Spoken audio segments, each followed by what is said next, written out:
Jay-Z and Biggie versus Tupac and Nas album. The greatest album that never happened. I have to be fair and not biased. All four MCs I'm speaking about are equally great MCs, but different. None the same. However, I can't deal with fantasy. That's the problem I had all my life, living in people's fantasies. For instance, Dr. John Henry Clark said, white people had a fantasy about conquering and colonizing black people, and we helped make it a reality. If you can understand that quote, then you'll understand why being logical and not living in fantasies is so important to your life. Based on that information, everything I deal with is based on logic, even if it destroys fun. Now, as it relates to Jay-Z and Biggie versus Tupac and Nas, the greatest album that never happened, I'm going to deal with this logically. Tupac had a chemistry with many artists he did songs with multiple times. If Tupac did one song with an artist, then that was the beginning of chemistry. In fact, if Biggie and Tupac made an album, it would have been dope. Based on their chemistry, they did at least 2 to 3 songs together. They shared the stage together, freestyle together. I'm scared to do some freestyle. Would Biggie and Nas have created a dope album? Possibly, but where's the evidence of it? We've been told they were subliminal sin at each other, but that's not chemistry. That's indirect competition. What about Jay-Z and Nas? There seemed to be more respect for Nas coming from Jay-Z in the mid to late 90s. Jay-Z made this line unforgettable. Who's the best MC? Biggie, Jay-Z, or Nas? That seems like respect, especially coming from a classic record like Where I'm From. On the song We Will Survive, some people suspect Nas threw a jab at Hove when he said, and they claim to be New York kings. It ain't about that. I get the gist of the line. But if MCs, particularly Biggie, claim to be the king of New York, I'm assuming he meant hip hop. It's not different from KRS-One saying, I am hip hop. Why? Because the claim comes with an attribute called competition. So does being the king of New York. Just like LL Cool J declared himself the greatest of all time, aka the GOAT, the word that everybody uses nowadays. So it was a slick line by Nas, but I feel like that created tension between Jay-Z and Nas. I could be wrong. Someone can correct me. But that line seemed like Nas was expressing that Biggie didn't call himself the king because of a competitive nature. I think it had a lot to do with competition. That song also came out after the deaths of Tupac and Biggie. 1996 was a volatile year.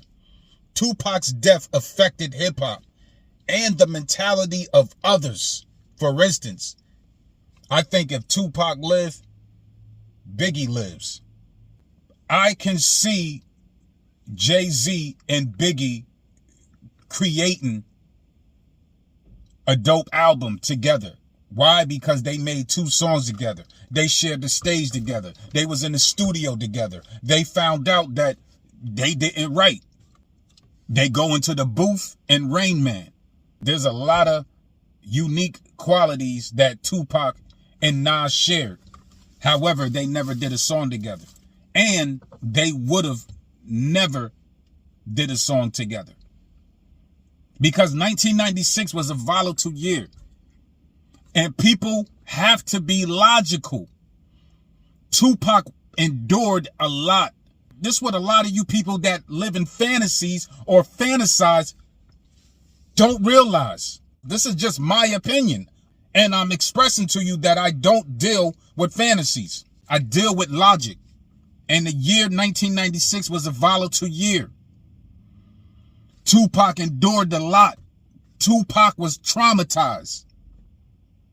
These particular MCs, Jay-Z, Nas, and Biggie, they weren't traumatized. They didn't endure what Tupac endured. Tupac actually felt like It's not even a feeling. Tupac actually had enemies. Tupac actually had people that tried to kill him. Tupac actually had police that wanted him dead. They didn't endure what Tupac endured since his birth. So after he endures all that in 1994 and goes to prison for it, and then when he comes out, he has to set the record straight. And he had to address people because that's how he did. Tupac was all about accountability. Tupac came home with a lot of trauma. Tupac said prison didn't change me, it made me worse. That right there is me dealing with logic and me dealing with reality and not fantasy.